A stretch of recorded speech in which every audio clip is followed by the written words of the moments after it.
Hello बच्चों, good evening. तो उम्मीद है आप लोग अच्छे होंगे। तो आज मैं शुरू कर रहा हूँ पीरियोडिक टेबल, जो कि आपके एनसीईआरटी का चैप्टर नंबर 3 है और इनऑर्गेनिक की मतलब बैकबोन बोल सकते हैं हम इसको। तो पीरियोडिक प्रॉपर्टीज़, इसका मैं आपको नोट्स शेयर करके पढ़ाऊँगा और नोट्स आपको इसके पीडीएफ जो लिंक में भी मिल जाएंगे। ठीक है, तो हम शुरू करते हैं। सबसे पहले बात करेंगे हम पीरियोडिक टेबल की हमें ज़रूरत क्या पड़ी। तो ज़रूरत क्या पड़ी, पीरियोडिक टेबल आपने सभी ने 10th में देखी तो होगी कैसी होती है। तो वो जो चार्ट होता है उसी के अकॉर्डिंग।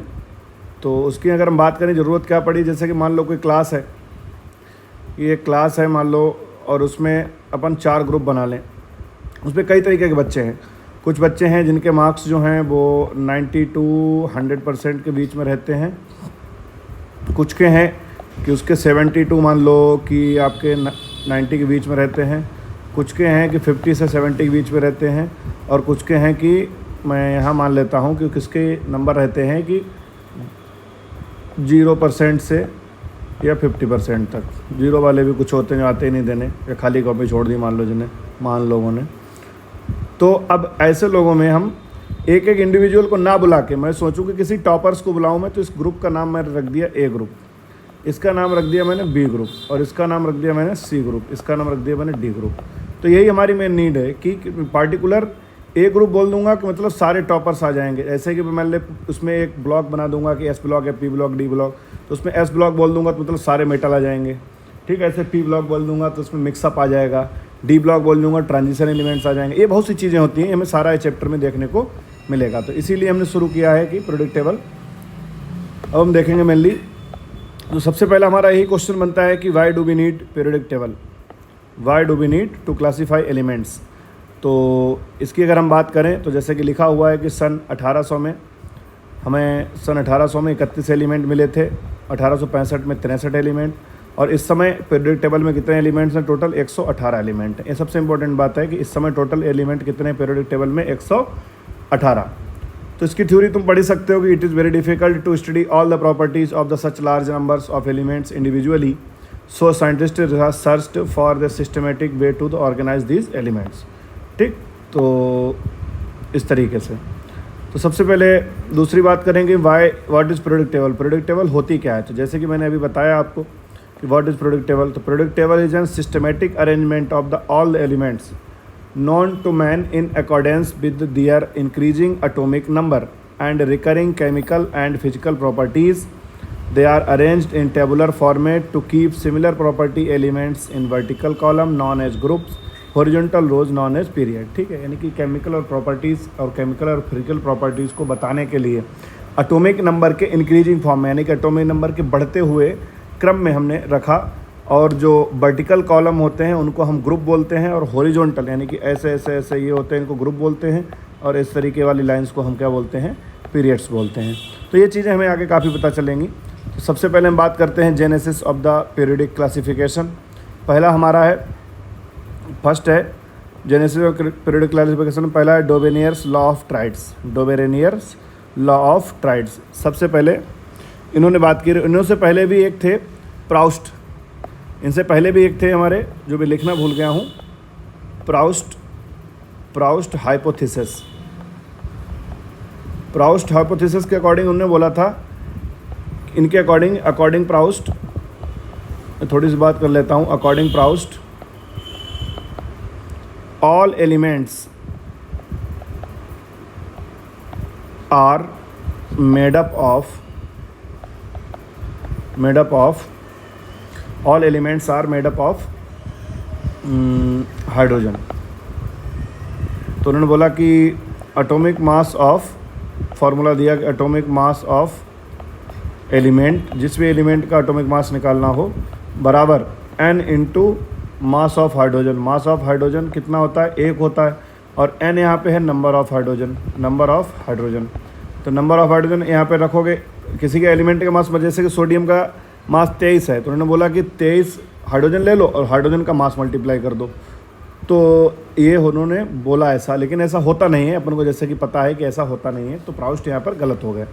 तो दूसरे आए डोबेनियर्स लॉ ऑफ ट्राइड्स। तो इन्होंने क्या लॉ दिया? इन्होंने ट्राइड्स बनाए। इन्होंने क्या बनाए? ट्राइड्स बनाए। ट्राइड्स क्या होते हैं वो सब इसी डेफिनेशन में आपको पता लगेगा। तो इनका मेन नाम आता है कि डोबेरेनियर्स लॉ ऑफ ट्राइड्स में। तो हम अगर देखें बच्चों कि he formed group of 3 elements, he formed group of 3 elements in such a way that when the elements are arranged according to increasing atomic mass, important बात देखना किसके ऊपर इन्होंने अरेंज किया, increasing atomic mass, increasing atomic mass के ऊपर उन्होंने arrange किया था, ठीक। देन एटॉमिक मास, जिसने भी एटॉमिक मास के ऊपर अरेंज किया वो सारे साइंटिस्ट गलत हुए। तो हम बात करते हैं मेन कि उसके बाद कि then atomic mass of the middle element. फिर इस बात पे इंपॉर्टेंट ध्यान दें कि मैं क्या बोल रहा हूँ कि when atomic mass of the middle element is average of the atomic masses of the first and last element. कोई 3 एलिमेंट ले लिया मैंने नहीं, मतलब डोबेरेनियर्स ने ए, बी और सी। तो जो बीच वाले का जो एटॉमिक मास होगा वो पहले वाले का और तीसरे वाले का एवरेज होगा, मास का एवरेज होगा, ठीक है। यानी कि बीच वाले का जो मास होगा वो पहले और तीसरे वाले का एवरेज होगा। ये वाली बात उन्होंने बोली, सब फॉर्मूले मिल जाएगा आपको। he found that elements of such groups have similar properties. Such group were known as the Dobbenerius triads। यानी कि जो 3 लिए इन्होंने, 3 एलिमेंट लिए ए, बी और सी। तो इनमें जो इन्होंने बताया कि जो पहला और तीसरे वाले का मास निकाल लिया जाए, एवरेज ले लिया इनके मास का, तो बीच वाले का मास निकल आएगा और इनकी तीनों की प्रॉपर्टी भी सेम होगी। तो ऐसे 3 एलिमेंट्स के जो ग्रुप को क्या बोला उन्होंने, ट्राइड बोला, ठीक। जैसा कि यहाँ लिखा हुआ है आप देख पा रहे हैं कि he found that the element of the such group have the similar properties, such groups were known as the Dobereiner triads. अब इनके अकॉर्डिंग द फॉर्मूला देखें mathematically, if element A, B, C have atomic masses X, Y, Z respectively. अगर atomic mass क्या क्या है उनके, x, Y, Z है, तो बाई एटॉमिक मास बाई बराबर क्या हो जाएगा, एक्स प्लस जेड। एक्स मास किसका है, एक्स है ए का, यानी कोई एलिमेंट्स ले लिए उन्होंने ए, बी और सी। इसका मास दिया तो मैं एक्स, इसका दिया है बाई, इसका दिया जेड। तो बाई बराबर क्या हो जाएगा, x plus Z divide by 2। यानी कि W ऑफ ए बराबर W ऑफ बी बराबर हो जाएगा W of A plus W of C divide by 2। Clear बात, W ऑफ बी बराबर W of A plus W of C divide by 2। यानी कि बीच वाले का मास निकालना है तो दोनों का एवरेज ले लो बस। Also A B C have the similar properties, A B C की प्रॉपर्टी भी सिमिलर होंगी। तो फॉर एग्जांपल अगर हम पहली बात करें, फर्स्ट एग्जांपल कि लिथियम का एटॉमिक मास 7 होता है, आपको पता है। सोडियम का atomic mass 23, potassium atomic mass 39। तो एटॉमिक मास ऑफ सोडियम, मान लो इसे भूल जाओ कि ये है ही नहीं, ठीक। तो इन्होंने बोला कि एटॉमिक मास 7 और 39। तो क्या बोला इन्होंने, सोडियम का मास कितना होगा, 7 + 39 किया 2 आया, डिवाइड बाई 2 एवरेज। तो कितना निकल के आया, 23 होता भी है। तो इन्होंने बोला कि लिथियम, सोडियम, पोटेशियम की प्रॉपर्टी सेम होंगी। हाँ सेम है, अभी भी पता है। और भी एग्जांपल्स हैं इसके, क्या क्या है, more examples of Dobereiner triads, calcium, strontium, barium. Exact नहीं आएगा, अगर आप इनका निकालेंगे किसी का एग्जैक्ट नहीं हो सकता है कि पॉइंट्स में अंतर आए, लेकिन आएगा, ठीक। Chlorine, bromine, iodine, phosphorus, arsenic, antimony, ठीक है, सल्फर, सेलेनियम एंड टेलुरियम, ये सब क्या है, ट्राइड्स। ये भी ट्राइड है, ये भी ट्राइड है, ये भी ट्राइड है, ये भी ट्राइड। अब सर इतने ट्राइड को याद कैसे रखें, या मान लो एग्जाम में उसने पूछ लिया कि ये ऑप्शन दे दिए ए बी सी, कौन ट्राइड है कौन नहीं है, हमें उनका मास नहीं पता होगा। लेकिन मास नहीं पता होगा भैया, लेकिन एटॉमिक नंबर तो पता होगा, एटॉमिक नंबर तो याद हो चुके हैं अब। तो इनकी ट्रिक बताई गई है कि if atomic numbers of elements A, B and C, किसकी बात कर रहा है, सिर्फ तुम्हें एटॉमिक नंबर भी ध्यान देना है, किसकी बात कर रहा है, atomic number. If atomic number of the elements A, B, C, highlighter को थोड़ा मैं कलर बदल लेता हूँ तो आपको सही समझ में आएगा। एटॉमिक नंबर की बात कर रहा है, if the atomic number of elements A, B, C is X, Y, Z. Atomic number, पहले मास लिया था लेकिन अब मैं ले रहा हूँ एटॉमिक नंबर। तो Y minus X equals to Z minus Y, बहुत बहुत बहुत इंपॉर्टेंट बात है। Y minus X equals to Z minus Y, अगर ये दोनों चीज़ें बराबर आ गई then A, B, C are in triads. कोई एटॉमिक मास की तुम्हें ज़रूरत नहीं है, भाड़ में जाए एटॉमिक मास। तो देखते हैं लिथियम का एटॉमिक नंबर कितना होता है, 3। सोडियम का कितना होता है, 11। और पोटेशियम का कितना होता है, 19, ठीक। तो लिख लिया यहाँ पर, मैं इसकी बात को बेटा यहाँ लिख रहा हूँ, ठीक है। यहाँ देखिए, तो सोडियम कितना होता है, लिथियम का कितना, 3। तो ये वाला होगा आपका x, ये वाला हो गया बाई और ये हो गया आपका z। तो बाई माइनस एक्स, देखिए यहाँ पे क्या लिखा मैंने, बाई माइनस एक्स और जेड माइनस वाई बराबर होना चाहिए। तो यहाँ पर बाई क्या है, सोडियम, और एक्स क्या है, लिथियम, और जेड क्या है, पोटेशियम। तो पहले फार्मूला अप्लाई करते हैं। बाई क्या है आपका, सोडियम, तो यानी 11 माइनस 3 इक्वल्स टू क्या हो जाएगा, 19 माइनस 11 कितना हो जाएगा, दोनों का अगर अंतर देखोगे आप तो कितना आएगा, 8 निकल के आएगा। दोनों का अंतर सेम है, यानी कि ये ट्राइड में है। ऐसे ही मेरे लाल आप इसको भी चेक कर सकते हैं, कैल्शियम, स्ट्रॉन्शियम, बेरियम, जो फार्मूला मैंने यहाँ लगाया है आप इसको एक्स मानो, इसको बाई मानो, इसको जेड मानो, फिर से अप्लाई करके देखोगे, फिर आ गया 18 आपका, यानी कि दोनों बराबर हैं तो ट्राइड हैं, और ऐसा ट्राइड नहीं हो रहा है तो ट्राइड नहीं होंगे। सिंपल सी बात है, बहुत सिंपल कॉन्सेप्ट होता है इसका। ड्रॉबैक पे आते हैं अगर इसके हम, जैसे कि होता है कि जैसे दुनिया में आया उसे जाना है, वैसे इनके नियम भी हैं कि भैया नियम बनाए हैं तो फेल भी होंगे कहीं कहीं। Drawback, he was not able to classify all the known elements into the triads, सारे एलिमेंट्स को वो ट्राइड्स में नहीं बता पाए थे। दूसरा है properties of the elements of the different triads can not be compared with each other. Properties of the elements of different triads can not be compared with each other, मतलब अलग अलग ट्राइड्स की प्रॉपर्टीज मैच भी नहीं कर पा रही थी। He made some triads based on the similarities of the properties but do not follow average of the atomic masses. अब उन्होंने क्या किया कि प्रॉपर्टी के हिसाब से ट्राइड बना दिए, लेकिन वो इनके लॉ को फॉलो नहीं कर रहे थे जो इन्होंने एवरेज मास वाला बनाया। तो प्रॉपर्टीज़ के हिसाब से बनाया तो एवरेज मास नहीं फॉलो कर रहे थे, अगर एवरेज मास फॉलो कर रहे तो प्रॉपर्टी नहीं फॉलो कर रहे थे, इसलिए ये फेल हो गए। जैसे यहीं देख लो, हाइड्रोजन भी आपको पता है कि हाइड्रोजन का इलेक्ट्रॉनिक कन्फिगरेशन, पहले इलेक्ट्रॉनिक कन्फिगरेशन नहीं था लेकिन 1s1 होता है, लिथियम का 1s2 2s1 होता है, और सोडियम के लास्ट में 3s1 आता है। तो सबका लास्ट में क्या है, NS1 है ना, तो सबकी प्रॉपर्टी सेम होनी चाहिए। लेकिन इनके हिसाब से जो ट्राइड लिया गया तो क्या किया गया, हाइड्रोजन का 1 और सोडियम का 23 और 1 24 डिवाइड बाई 2 12 किया गया, लेकिन सोडियम का होता कितना है, 7। ख़त्म हो गया भाई साहब, नहीं आया आंसर, यहीं पे फेल हो गए। AEVD कैन कॉर्टेल्स, इनके अकॉर्डिंग इन्होंने एक सिलेंड्रिकल टाइप बनाया था, इनकी भी बात सुन लो, इन्हें एक सिलेंड्रिकल टाइप बनाया था और सिलेंड्रिकल टाइप में ही सारे एलिमेंट्स को इन्होंने अरेंज किया था इस तरीके से। सॉरी, इसको मैं इस तरीके कर लेता हूँ, ऐसे सिलेंड्रिकल टाइप में इन्होंने कुछ को अरेंज किया था सिलेंड्रिकल टाइप में। अरे आप LPG का सिलेंडर मान लो जो घर में होता है, उसी के मान लो, उसी को उन्होंने अरेंज किया था इस तरीके से। और अरेंज करने के बाद इसी में जो सिलेंड्रिकल ऊपर इस पर सिलेंड्रिकल टाइप में सारे एलिमेंट्स इन्होंने अरेंज करने की कोशिश की। तो इनका ये काम था, इन्होंने अपना ये लॉ दिया था। तो इनके ड्रॉबैक्स क्या थे, he only published his paper but did not publish his actual graph with irregular arrangement. वही कहा जाता है कि शुभ काम करने में देरी नहीं करनी चाहिए। इन्होंने एक अपना पेपर तो पब्लिश किया, लेकिन उन्होंने ग्राफ मेनली अपना पब्लिश नहीं किया, इरेगुलर अरेंजमेंट जो भी था। उसके बाद आता है हम न्यूलैंड्स लॉ ऑफ ऑक्टेव्स पे। न्यूलैंड्स लॉ ऑफ ऑक्टेव्स क्या बोलता है, न्यूलैंड्स लॉ ऑफ ऑक्टेव्स बोलता है कि ही अरेंज, न्यूलैंड्स जो थे म्यूजिक के बहुत शौकीन थे, तो उन्होंने अपने म्यूजिक में ही दिमाग लगा लिया। इन्होंने बोला कि he arrange all the elements in increasing order of their atomic weights and observe that every 8th element, important line यहीं पे है कि every 8th element had properties similar to the first element. समझाएंगे आपको। Just like every 8th note that resembles the first note of the octaves of the music. जैसे music की बात करें तो म्यूजिक में क्या होता है कि सा रे गा मा पा धा नी सा, देखो 7 सुर होते हैं, सा रे गा मा पा धा नी। अब लास्ट में सा बोल दिया जाता है, ऐसे बोलते बोलते बचपन में बोलते थे सा रे गा मा पा धा नी सा। तो सा जो आता है यानी कि 8वां सुर, 8वां नोट और पहला नोट मैच कर रहा है, 8वां नोट और पहला नोट मैच कर रहा है। तो 8वें नोट पहला नोट मैच कर रहा है, यानी कि फर्स्ट एलिमेंट और उसके बाद फर्स्ट सेकेंड थर्ड 4 5 6 7 8 8वें एलिमेंट की प्रॉपर्टी मैच करेगी, ऐसा उन्होंने बोला न्यूलैंड ने। तो क्या बोला उन्होंने कि पहला एलिमेंट, जैसे पहला यहाँ से ले लो, उस टाइम नोबल गैस की डिस्कवरी नहीं हुई थी, इसीलिए फ्लोरीन के बाद यहाँ पर नियॉन नहीं लिखा गया है, ठीक है। तो ये मत सोचना सर नियॉन क्यों नहीं लिखा गया, उस टाइम फ्लोरीन की नोबल गैसेस की डिस्कवरी नहीं हुई थी।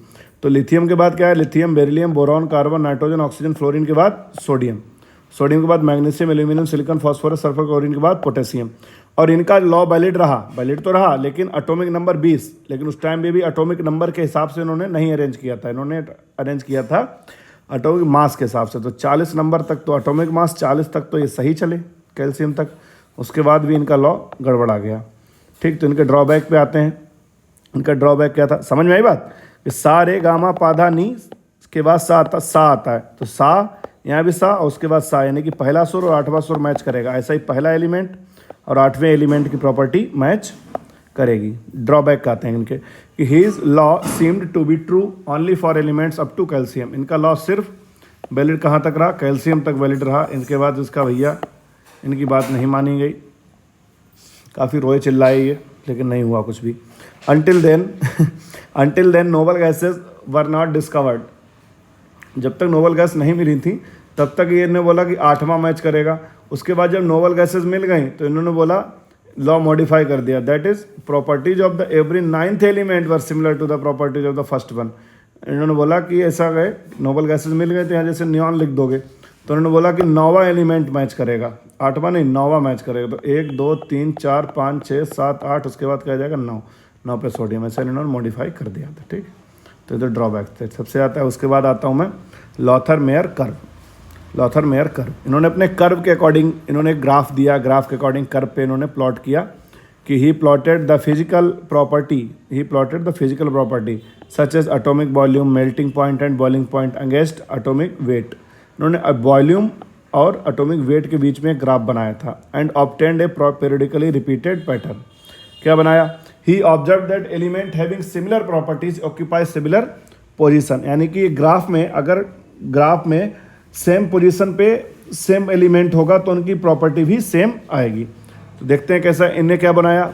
ये पॉइंट याद रखना है, जो मैं जिसको हाईलाइट कर रहा हूँ इस पॉइंट को सबसे ज़्यादा याद रखना है। ये सबसे ज़्यादा लोथर मेयर यहीं पे काम किया लोथर मेयर ने। The following graph of the atomic mass, atomic volume versus atomic mass, he observe that alkali metals occupy maximum of the curve. ध्यान रखना अल्कली मेटल्स कौन से होते हैं, ग्रुप 1 वाले, जैसे कि lithium, sodium, potassium, rubidium and caesium, ये सब अल्कली मेटल्स होते हैं। कहाँ पे आ जाएगा, लिथियम को इन्होंने कहाँ पर रखा, मैक्सिमा पे। ग्राफ को कैसे बनाया, देख ही रहा होगा ग्राफ आपको, ऐसे कुछ बनाया उन्होंने इंक्रीजिंग ऑर्डर में। तो जो टॉप है, जो यहाँ का बेटा टॉप है, ये वाला टॉप, तो इस टॉप पे क्या रखा इन्होंने, इस टॉप पे क्या रखा, अल्कली मेटल्स को। उसके बाद क्या उन्होंने alkaline earth metals occupy mid point of the descending. Alkaline earth metals, तो मैं यहीं पे दिखाने का प्रयास करता हूँ, इसको देखिए।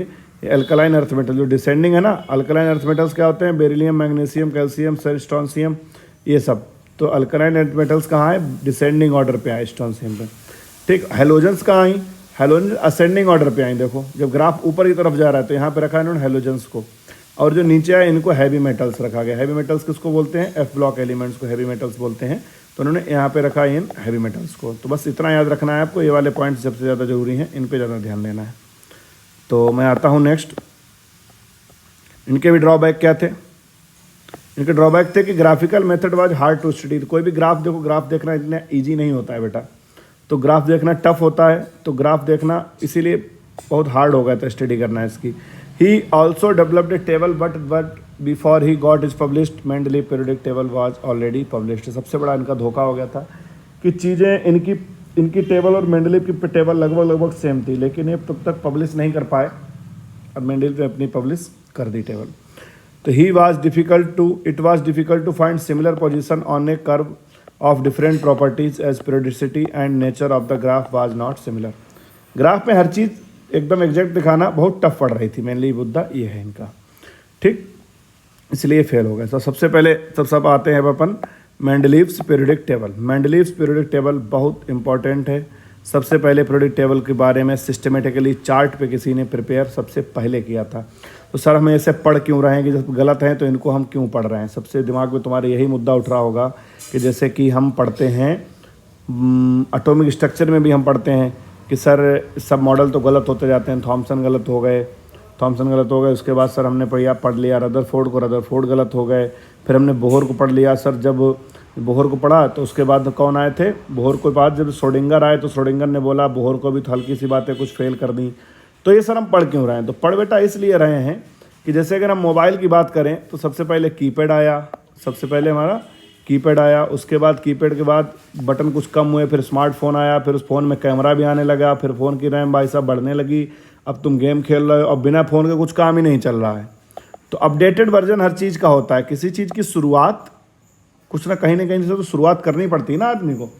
तो शुरुआत तो कुछ ना कुछ की किसी ने, अब इसके बाद उस शुरुआत को मॉडिफाई करते चले गए, तब वो यहाँ तक नतीजे तक पहुँचे। तो आज तक हमारे पास जो पीरियोडिक टेबल दिख रही है, वो उसी का नतीजा है मॉडिफिकेशंस का। तो मेंडलीव को भी मॉडिफाई किया गया है आगे, मेंडलीव्स पीरियोडिक टेबल। ये क्या कहते हैं, he was responsible for publish the periodic law for the first time, को इन्होंने लॉ दिया। It states that, important law ये देखिए, एटॉमिक मास, फिर से ये गलती करके मैंने बोला कि जहाँ पर भी किसी ने एटॉमिक मास पे हाथ लगाया वो गलत हुआ। Atomic mass is the fundamental property of elements and all other physical and chemical properties are periodic function of atomic masses, यानी कि एटॉमिक मास की पीरियोडिक फंक्शन होंगी सारी प्रॉपर्टीज, और फंडामेंटल प्रॉपर्टीज किस पे डिपेंड करती हैं, एटॉमिक मास के ऊपर। He fully recognized the significance of periodicity and used broader range of the physical and chemical properties to classify elements, यानी कि मतलब बहुत बड़ी रेंज में इन्होंने सारे एलिमेंट्स को क्लासीफाई किया। His main basis was the similarities on the empirical formulas, ध्यान दें, in empirical formulas and properties of the compounds found by the elements. His main basis was the similarities in the empirical formula. empirical formula पर उन्होंने main ध्यान दिया था। ठीक, अब आते हैं अपन कैरेक्टरिस्टिक्स पे, कि कैरेक्टरिस्टिक्स क्या थी। इनके टाइम पे कितने एलिमेंट डिस्कवर्ड हो पाए थे, 63। इस बात को इंपॉर्टेंटली ध्यान रखें कि इनके टाइम पे 63 एलिमेंट ही डिस्कवर्ड हुए थे। ठीक, तो ये बात 1865 की रही होगी, जब ये मैंने अभी स्टार्टिंग में बताया था आपको चैप्टर में कि 1800 में 31 एलिमेंट, फिर 1865 में 63, फिर उसके बाद अभी प्रेजेंट टाइम में अपने 118 एलिमेंट थे। तो इनके टाइम में कितने थे, 63 एलिमेंट थे। इन्होंने 12 हॉरिजॉन्टल रोज बनाई जिनका नाम दिया गया सीरीज़। 12 हॉरिजॉन्टल रोज, ऐसे ऐसे ऐसे ऐसे ऐसे ऐसे ऐसे इनका नाम दिया गया सीरीज़। और 8 वर्टिकल कॉलम, कॉलम इनके में कितने थे, 8 वर्टिकल कॉलम, जिनका नाम दिया गया, इन्होंने ग्रुप्स नाम दिया। ठीक, तो ग्रुप वर फर्दर डिवाइडेड, ग्रुप को इन्होंने फर्दर डिवाइड किया, सब ग्रुप ए और नॉर्मल एलिमेंट नाम दिया उनको। ग्रुप को जैसे कि ग्रुप की बात करूँ मैं, ग्रुप नंबर 1 मान लो, तो इसको 2 ग्रुप बना दिए, ए एंड बी। फर्दर इसी के डिवाइडेशन चलता रहा इसमें। तो ए में रखा इन्होंने नॉर्मल एलिमेंट को, और बी में रखा इन्होंने ट्रांजिशन एलिमेंट्स को। तो फिर उसके बाद और मॉडिफिकेशन दिया, तो उन्होंने बोला कि some of 12 series were grouped horizontally, these horizontally group were known as a periods. Group को क्या नाम दे दिया उन्होंने, सीरीज को कन्वर्ट करके क्या रख दिया, पीरियड नाम रख दिया। सीरीज को कन्वर्ट करके नाम रख दिया period. The 8th group consist 9 element. सब में जैसे कि मैं बोल रहा हूँ कि पहले से लेके 7वें तक, पहले से लेके 7वें ग्रुप तो उन्होंने ए बी बांटते चले गए, लेकिन 8वें ग्रुप पे इन्होंने ए बी सी कर दिया, ए बी और सी। इसमें 3 ऐसे 3 एलिमेंट, एक्स वाई जेड, फिर ए बी सी और पी क्यू आर, ऐसे 3 एलिमेंट यहाँ पे ये बनाते चले गए। अभी दिखा दूंगा। तो 8वें, और एक 9वां ग्रुप भी बनाया था जिसमें उन्होंने नोबल गैसेस रखी थी। तो अभी तो सर के ड्रॉबैक्स ही पढ़ते आए हैं अपन, तो अब पहली बार किसी के मेरिट्स पढ़ेंगे कि अच्छा काम इन्होंने क्या किया। He classified all known elements into the groups according to their similar properties, hence study of elements was made easier due to tabular classification. यानी कि ये पहली बार किसी ने ग्रुप और पीरियड में डिवाइड करके दिया था, तो उनको पढ़ना बहुत ज़्यादा इजी हो गया था ड्यू टू टेबुलर क्लासिफिकेशन। कोई भी चार्ट है, आराम से पूरी चीज़ें लिखी हुई हैं, उसको हम पढ़ रहे हैं, आराम से समझ में आ रहा है, तो किसी का टेबुलर फॉर्म बहुत इजी बन जाता है। He realized that some elements did not fit in the right place according to other properties. If placed according to atomic weight, so he ignored atomic weights, thinking that measurement might be incorrect. पहले इन्होंने atomic weight को हटा दिया, फिर उन्होंने सोचा कि atomic weight की जगह पे हम atomic, hence led to corrections of the atomic weights of some elements. Elements में एटॉमिक वेट करेक्शन भी दिए गए, तो वो करेक्शन बताऊंगा मैं, यहाँ पर इक्विवेलेंट वेट से आता है, बताया जाएगा। लेकिन इंपॉर्टेंट बात याद रखो, इस सबसे इंपॉर्टेंट पॉइंट मेंडलीव का ये है जो मैं बताने जा रहा हूँ। मेंडलीव इतने होशियार आदमी थे कि इन्होंने जो एलिमेंट फ्यूचर में डिस्कवर होंगे, फ्यूचर में डिस्कवर होंगे उनके लिए भी खाली जगह छोड़ दी थी। समझ रहे हो, फ्यूचर में डिस्कवर होंगे उनके लिए भी खाली जगह छोड़ दी। उनका नाम क्या रखा है, उन्होंने बोला कि फ्यूचर में अगर फ्यूचर में जो एल्यूमिनियम के बाद एलिमेंट डिस्कवर होगा, आपको पता क्या होता है, गैलियम होता है ना, एल्यूमिनियम के बाद जो डिस्कवर एलिमेंट होगा उसका नाम हम रखेंगे इक्का एल्यूमिनियम। इक्का का मतलब उसके जैसा, एल्यूमिनियम के जैसा। तो इसको ट्रिक से याद कर लो, आलू गालू। आलू मांस एल्यूमिनियम, गालू मांस गैलियम। ठीक है, आलू गालू, एल्यूमिनियम एंड गैलियम। एल्यूमिनियम ने पूछेगा, क्वेश्चन कैसे पूछेगा कि गैलियम का इक्का एल्यूमिनियम, यानी इक्का एल्यूमिनियम जो खोजा गया है किसका नाम रखा गया था पहले, तो बोल लोगे गैलियम का। तो आलू गालू से याद रखो, ये ट्रिक है, ठीक है। नेक्स्ट बात करता हूँ मैं, इक्का सिलिकॉन। तो सिलिकॉन के नीचे क्या मिला, सिलिकॉन नीचे का होता है जर्मेनियम, ठीक। तो इसके लग दो सीता गीता, यानी कि सिलिकॉन से जर्मेनियम, सीता गीता। नेक्स्ट है बोरॉन के पास साइड से, अभी दिखाऊंगा, बोरॉन के साइड से स्कैंडियम। बोरॉन के उन्होंने बोला कि स्कैंडियम मिलेगा, बोरॉन के बाद जो भी एलिमेंट मिलेगा स्कैंडियम, तो उसका नाम हमने रख दिया बोरॉन इनके अकॉर्डिंग पीरियोडिक टेबल में। तो बोरॉन यानी कि इसके नाम रख दो BSC, boron, B for the boron, SC for the scandium. Manganese के बाद क्या मिला, टेक्टियम। तो M-टेक से याद रखो इसको। मैंगनीज के बाद क्या रखा गया, टेक्टियम। तो M-टेक, M for the manganese and टेक्टियम फॉर द टेक्टिक। डिमेरिट्स क्या थे, डिमेरिट्स इनके थे कि position of the hydrogen was not fixed, hydrogen की पोजीशन फिक्स नहीं थी। हाइड्रोजन ने सबको दुखी किया भाई साहब, इसकी पोजीशन यहाँ भी फिक्स नहीं थी, इसीलिए इनके डिमेरिट थे। और हाइड्रोजन की पोजीशन आज भी कोई सही से नहीं बता सकता है। Position of isotope was not clear. अच्छा एक बात बताइए, इन्होंने बोला कि increasing order of atomic mass, atomic mass के ऊपर रखा इन्होंने। तो आप इन्होंने एटॉमिक मास के ऊपर रखा तो आइसोटॉप तो कहीं रखे ही नहीं, सिर्फ ऑक्सीजन रख दिया। तो ऑक्सीजन का आइसोटॉप तो बताया क्या होता है, ऑक्सीजन 16, ऑक्सीजन 18, तो इनके मास तो अलग अलग हैं। तो भाई साहब इन दोनों को रखना चाहिए था, ठीक है। जैसे हाइड्रोजन रखोगे, मान लो तुम, हाइड्रोजन के 3 आइसोटॉप होते हैं, 1H1 हाइड्रोजन ड्यूटेरियम, और हाइड्रोजन का क्या होता है तीसरा, ट्रिटियम। एटॉमिक मास तीनों के अलग अलग हैं, तो इनकी जगह कहाँ है, तो तूने एटॉमिक मास की जगह पर रखी, तो मास तो जो सबके अलग अलग है ना, आइसोटॉप की जगह भी फिक्स नहीं थी। तो he could not explain cause of periodicity. Periodicity होता है किसी भी चीज़ का बार बार रिपीट होना, इज कॉल्ड द पीरियडिसिटी। तो ये नहीं एक्सप्लेन कर पाए कि पीरियडिसिटी क्या होता है, पीरियडिसिटी को क्यों हो रहा है ऐसा। तो पीरियडिसिटी आपको इलेक्ट्रॉनिक कन्फिगरेशन की वजह से आएगा, तो वो आगे पता लग जाएगा। नेक्स्ट इंपॉर्टेंट है कि एनामलस पेयर। तो क्या होता है कि same pair of element do not follow the increasing order of the atomic weights, called anomalous pair. क्या होता है एनामलस पेयर, जैसे कि इन्होंने बोला कि इंक्रीजिंग ऑर्डर में रखा जाएगा मास किस पे रखा जाएगा, इंक्रीजिंग ऑर्डर में। लेकिन टेलुरियम और आयोडीन की बात करें, टेलुरियम और आयोडीन, कोबाल्ट एंड निकल, थैलियम एंड, एलिमेंट का नाम मुझे नहीं याद आ रहा है, PA फॉर द, देख लेता हूँ मैं, जो भी होगा XYZ आप देख लेना। PA फॉर द, हाँ sorry, PA for the palladium, नहीं पैलेडियम नहीं है, PD होता है पैलेडियम, तो कोई बात नहीं, चलो देखते हैं अपन। टेलुरियम और आयोडीन, टेलुरियम का मास कितना था 127, आयोडीन का कितना है 127.5। भैया मास आयोडीन का कम है तो आयोडीन को पहले रखा जाना चाहिए था, टेलुरियम के बाद में, लेकिन ये बात गलत हो गई इनकी। कोबाल्ट निकल, कोबाल्ट को पहले रख दिया, निकल को बाद में रख दिया, जबकि इनके मास में अंतर है।